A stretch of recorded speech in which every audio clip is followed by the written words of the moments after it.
Good morning friends. आज जो video मैं बनाने जा रहा हूँ उसकी डिमांड आप लोगों की तरफ से बहुत समय से मुझे मिल रही थी कि इस विषय पर मुझे वीडियो बनाना चाहिए। तो आज मैंने डिसाइड किया कि आप लोगों की डिमांड पर इस विशेष वीडियो को मैं बनाऊँ। आज का वीडियो आधारित है एक बहुत ही खतरनाक तरीके से फैलती हुई बीमारी पर, जिसका नाम है डायबिटीज़, शुगर। हमारे मुल्क के ग्रामीण क्षेत्रों में इसे शक्कर की बीमारी के नाम से भी जाना जाता है। आप लोगों को ये जानकर हैरानी होगी कि हमारे मुल्क में 2020 में 77 मिलियन से ऊपर का आंकड़ा पार कर गया है केवल डायबिटीज के मरीजों का, और ये हमारे पास मात्र सरकारी आंकड़े हैं। इसके अलावा पता नहीं कितने अनगिनत और छुपे हुए केसेस इस देश में मौजूद होंगे। सबसे बड़ी विडंबना यह है कि डायबिटीज के 47 से 50% मरीजों को ये पता ही नहीं होता है कि वो डायबिटीज से ग्रस्त है। ये पूरी रिपोर्ट और आंकड़े हैं इंटरनेशनल डायबिटीज फेडरेशन की। डायबिटीज मात्र पेनक्रियाज, इंसुलिन और शुगर की बीमारी तक संबंधित नहीं है। डायबिटीज धीरे धीरे आपके पूरे शरीर के तंत्रों पर हमला करती है। मसलन ये आपका nervous system, cardiovascular system, excretory system, reproductive system, आपका एंडोक्राइन सिस्टम, आपके गम, आपके तीत, आपके मसूड़ों पर भी हमला करती है। थायराइड ग्रंथि, सभी पर ये बुरी तरीके से अपना प्रभाव छोड़ती है। तो आइए सबसे पहले समझते हैं कि डायबिटीज होती क्या है। जब हम जो भी खाना खाते हैं वो हमारे पेट में जाकर जब वो पचता है तो वो शुगर में परिवर्तित हो जाता है। शुगर में परिवर्तित होकर वो हमारे रक्त में मिल जाता है, हमारे रक्त में पड़ा रहता है, हमारे खून में मिलता है। पेनक्रियास से इंसुलिन नामक एक हार्मोन रिलीज होता है। इंसुलिन क्या है? इंसुलिन को आप एक एजेंट समझ लीजिए। पेनक्रियास से निकलने वाला हार्मोन इंसुलिन, उसका ये काम होता है कि वो रक्त में पड़ा हुआ शुगर, जो स्टार्च होता है, शुगर स्टार्च दोनों एक ही नाम है, जो रक्त में पड़ा हुआ शुगर है उसको रक्त से उठाए और शरीर की छोटी से छोटी और बड़ी से बड़ी कोशिकाओं तक पहुंचाए, जिससे हमारे शरीर की कोशिकाओं को कार्य करने की ऊर्जा मिले। अगर मैं कुछ सामान उठा रहा हूँ या चल रहा हूँ, बैठ रहा हूँ, खड़ा हूँ, जो भी मैं शारीरिक क्षमता के अनुसार मेरा काम कर रहा हूँ, ये सारी ऊर्जा मुझे शुगर से ही प्राप्त हो रही है। और ये शुगर रक्त में थी, रक्त से उठाया इंसुलिन ने और उसने कोशिकाओं में पहुंचाया। आखिर ये सब इतने महत्वपूर्ण पार्ट है, तो डायबिटीज होती क्यों है? सामान्यतः डायबिटीज दो तरह की होती है, टाइप 1 और टाइप 2। पर हम आपको यहाँ पे 4 तरह की डायबिटीज से परिचय कराएंगे। टाइप 1 डायबिटीज वो डायबिटीज होती है जिसका जन्म से लेकर 18 साल की उम्र तक होने के चांसेस ज़्यादा रहते हैं और इन पे व्यक्ति विशेष का कोई बस नहीं रहता। ये एक जेनेटिक डिसऑर्डर होता है, इसलिए इसे जुवेनाइल डायबिटीज भी कहते हैं। हम लोग हिंदी में इसे शिशु शुगर रोग या बालक डायबिटीज भी इसे बोला जाता है। टाइप 1 डायबिटीज में या तो पेनक्रियाज इंसुलिन कम बनाता है या बिल्कुल भी नहीं बनाता है। तो टाइप 1 डायबिटीज के मरीज को आजीवन इंसुलिन के इंजेक्शन लेने होते हैं, जिससे कि उसकी ऊर्जा इंसुलिन उठाकर कोशिकाओं तक पहुंचाए। टाइप 1 डायबिटीज के व्यक्ति को सदैव इंसुलिन पे रहना पड़ता है और आजीवन उसे डायबिटीज की बीमारी के साथ जीना पड़ता है। टाइप 1 डायबिटीज जो है वो जुवेनाइल डायबिटीज होती है, जो जन्म से लेकर 18 साल की उम्र के बीच में होती है, परंतु ये उम्र के किसी भी दौर में हो सकती है। टाइप 2 डायबिटीज वो डायबिटीज होती है जो लाइफस्टाइल जनित होती है और ये मिडिल एज से लेकर बुढ़ापे की उम्र तक कभी भी हो सकती है। टाइप 2 डायबिटीज में पेनक्रियाज इंसुलिन या तो वो नहीं बनाता है या बहुत कम बनाता है। जो कम इंसुलिन बना है वो भी बहुत अच्छे से अपना कार्य नहीं कर पाता है, क्योंकि कोशिकाओं तक जब वो शुगर को लेके जाता है तो कोशिकाएं उस इंसुलिन से शुगर को, स्टार्च को लेने से रोक देती है।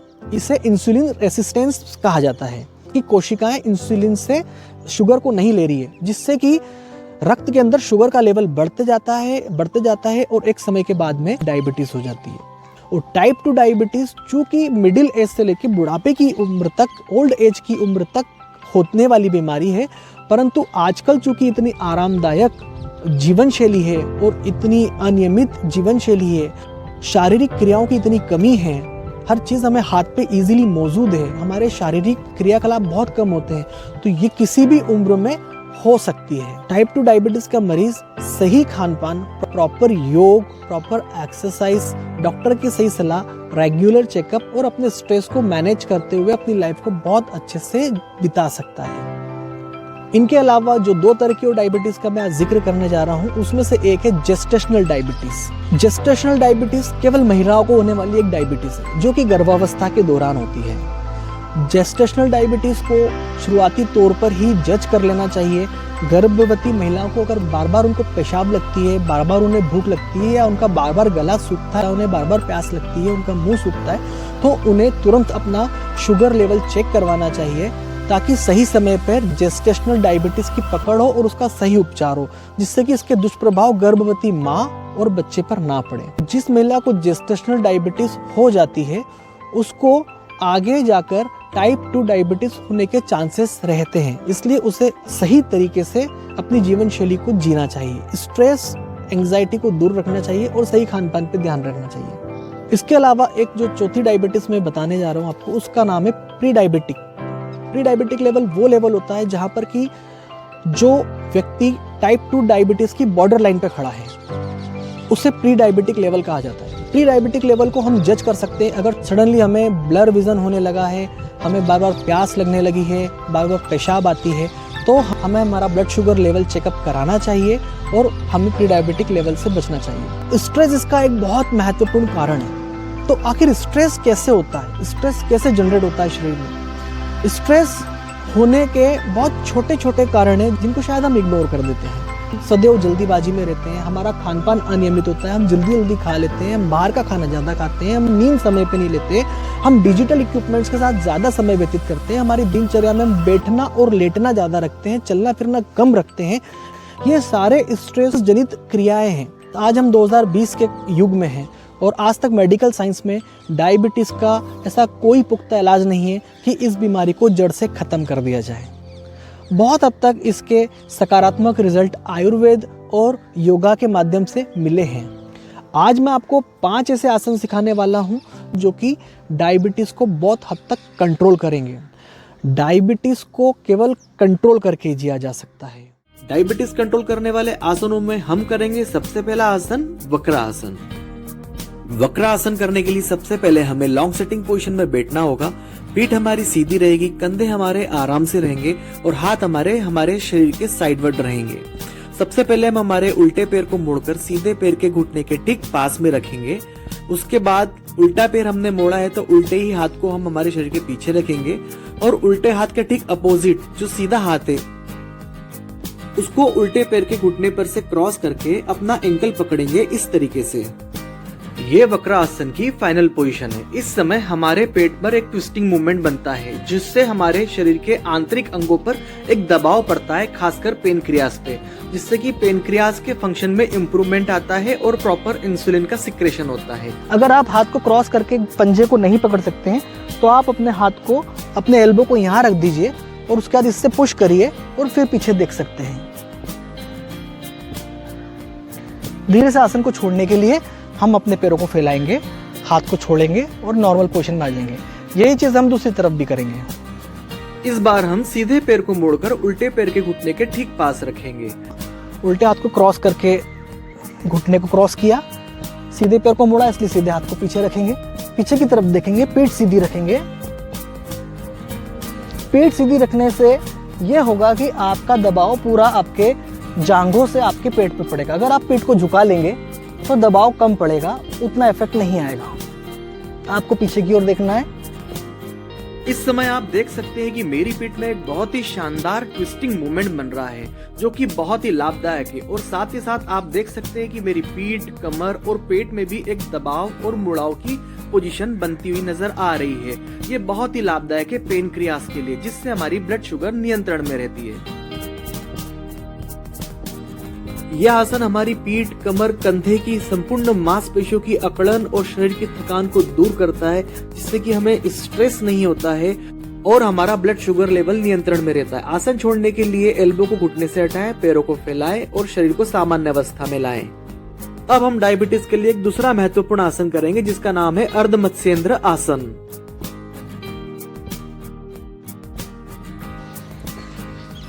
इसी का थोड़ा एडवांस वर्जन है अर्ध मत्स्येंद्र आसन। अर्ध मत्स्येंद्र आसन करने के लिए हम सीधे पैर को पहले मोड़कर हमारे उल्टे पैर की जांघ के नीचे से निकाल लेंगे। उल्टे पैर को मोड़कर सीधे पैर की जांघ के यहाँ ले लेंगे, कुछ इस तरीके से।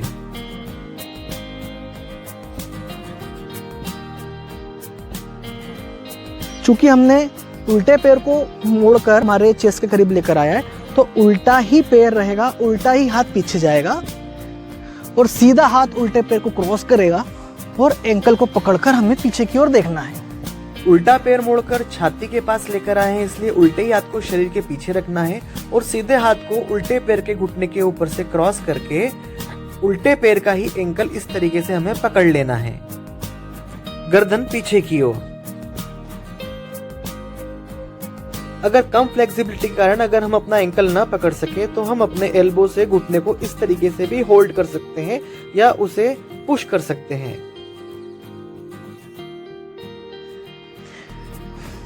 अर्ध मत्स्येंद्र आसन बहुत ही इफेक्टिव आसन है। आप देख सकते हैं कि मेरी कमर से लेके मेरे पेट में एक ट्विस्टिंग मूवमेंट हो रहा है और ये ट्विस्टिंग मूवमेंट हमारे पेनक्रियास पर एक दबाव बनाता है, जिससे कि पेनक्रियास अपने फंक्शन में इम्प्रूवमेंट लाता है, पेनक्रियास के फंक्शन एक्टिवेट होते हैं और सही मात्रा में ताकतवर इंसुलिन का सिक्रेशन होता है और डायबिटीज कंट्रोल करने में आसानी मिलती है। धीरे से पैर को खोलेंगे, नॉर्मल अवस्था में आने के बाद रेस्ट करेंगे। यही चीज को हम दूसरी तरफ करेंगे। अभी उल्टे पैर को हम हमारी सीधे पैर की जांघ के नीचे से निकालेंगे, सीधे पैर को मोड़कर उल्टे पैर के घुटने को क्रॉस करके यहाँ की ओर रखेंगे। क्योंकि सीधा पैर मोड़ के ऊपर लेकर आए तो सीधा हाथ ही पीछे जाएगा और अपोजिट हैंड से हम घुटना क्रॉस करेंगे राइट हैंड का और इसको यहाँ पकड़कर हम लोग पीछे की ओर देखेंगे। बैक स्ट्रेट रहेगी।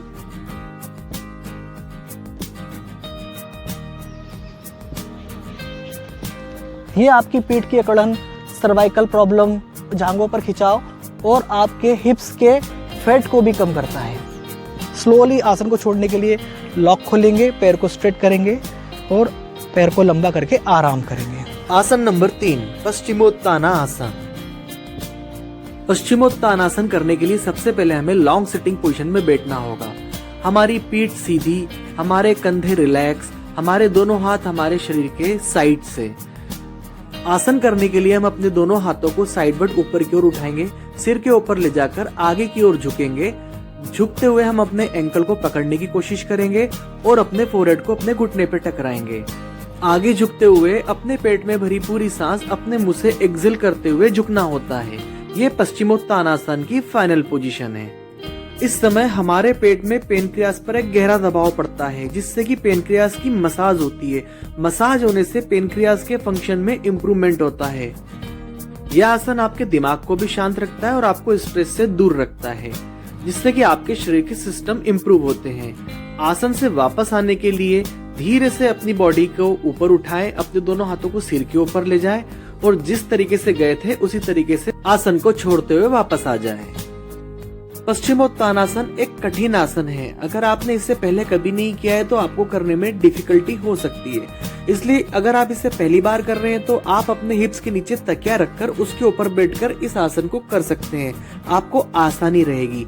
इस आसन के और भी अनेकों फायदे हैं। करते रहिए पश्चिमोत्तानासन और अपने डायबिटीज को कंट्रोल करिए। डायबिटीज को कंट्रोल करने के लिए हमारा चौथा आसन है पवन मुक्त आसन। पवन मुक्त आसन करने के लिए हमें सबसे पहले जमीन पर लेटना होगा। जमीन पर लेटकर पूरे शरीर को शिथिल अवस्था में रखें और पूरा ध्यान आपकी सांसों पर केंद्रित। वैसे तो पवन मुक्त आसन दोनों पैरों से एक साथ किया जाता है, परंतु पहले हम एक पाद पवन मुक्त आसन करेंगे। सीधे लेटकर गहरी लंबी सांस ले, उसके बाद सांस छोड़ते हुए सीधे पैर को घुटने से मोड़कर अपने हाथों से पकड़कर उसे अपने पेट की तरफ खींचे, जिससे कि आपकी जांघ आपके सीने और पेट से टकराए। फिर से गहरी लंबी सांस ले और धीरे से अपने सिर को ऊपर उठाएं और अपने कपाल को घुटने पर लगाने का प्रयत्न करें। इस समय पेट में आपके पेनक्रियास पर एक गहरा दबाव बनता है, जिससे पेनक्रियास को ताकत मिलती है। कुछ समय आसन में रुकने के बाद गहरी लंबी सांस भरें और पहले गर्दन को नीचे ले जाएं, फिर पैर को लंबा करते हुए सामान्य अवस्था में आ जाएं। यही प्रक्रिया हम दूसरी तरफ दोहराएंगे।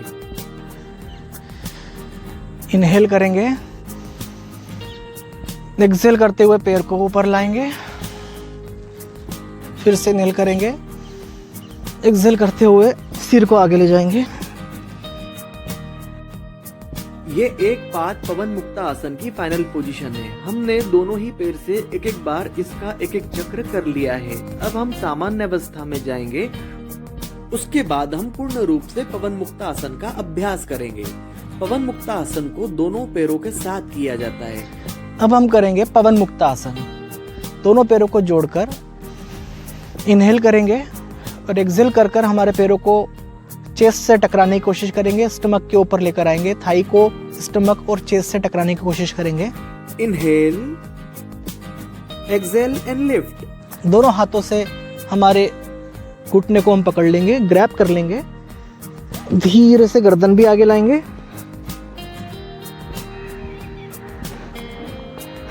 हमारी कोशिश होनी चाहिए कि हमारा फोरहेड हमारे घुटने पे टकराए।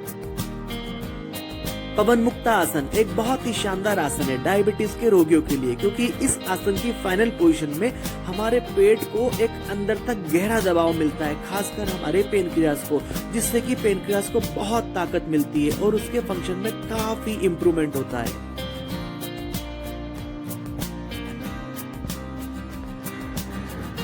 धीरे से पहले गर्दन को नीचे ले जाएंगे।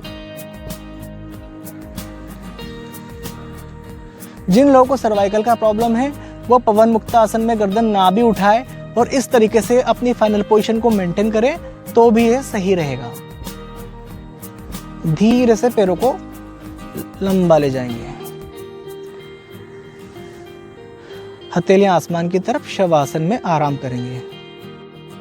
अगला आसन है डायबिटीज के रोगियों के लिए रामबाण माने जाने वाला मंडूक आसन। अब हम करेंगे डायबिटीज के लिए एक बहुत ही इफेक्टिव आसन जिसका नाम है मंडूक आसन। मंडूक आसन मैं आपको दो तरीके से बताऊंगा। मंडूक आसन करने के लिए हाथों के अंगूठों को मुट्ठी के अंदर ऐसे कर ले और मुट्ठी बांध ले।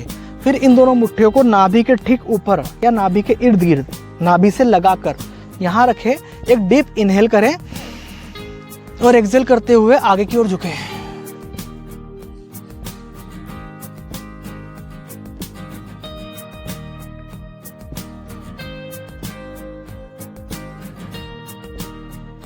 इस समय आपके पेनक्रियास पर, आंतों पर, आपके लीवर पर एक दबाव पड़ रहा है, उनकी मसाज हो रही है, जिससे कि उनके फंक्शन में इम्प्रूवमेंट आता है, पेनक्रियास एक्टिवेट होता है और आपका ब्लड शुगर कंट्रोल में आता है।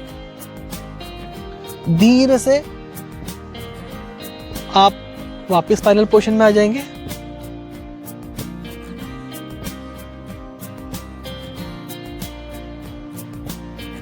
एक और मंडूक आसन करने के लिए सबसे पहले मैं आपको एक मुट्ठी में आप अपना अंगूठा ऐसा बंद कर लें।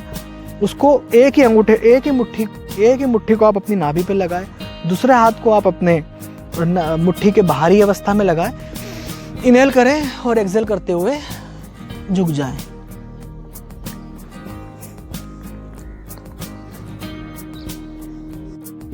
एक बार सामने से देखिए।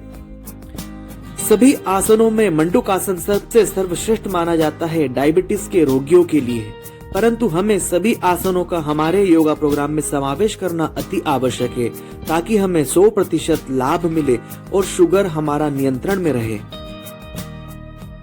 तो ये थे हमारी तरफ से डायबिटीज को कंट्रोल करने के लिए 5 बेस्ट आसन। इन आसनों का नियमित अभ्यास बहुत जरूरी है, जिससे कि डायबिटीज कंट्रोल में रहे।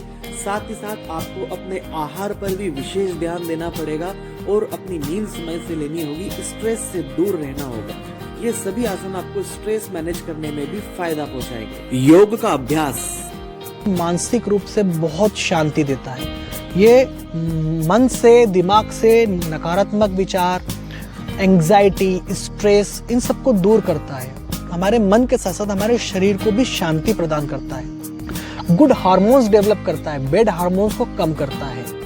हमारे दिमाग में खुशी हमेशा बनी रहती है और हमारे सकारात्मक विचार डेवलप होते हैं। तो ये सब हमारे शरीर पर सकारात्मक प्रभाव छोड़ते हैं। और डायबिटीज को मैनेज करने के लिए diet, rest, exercise, yoga, doctor की सलाह, दवाइयों का सही उपयोग, सही मेडिकेशन और रेगुलर चेकअप, ये 6 चीजों की अति आवश्यकता है।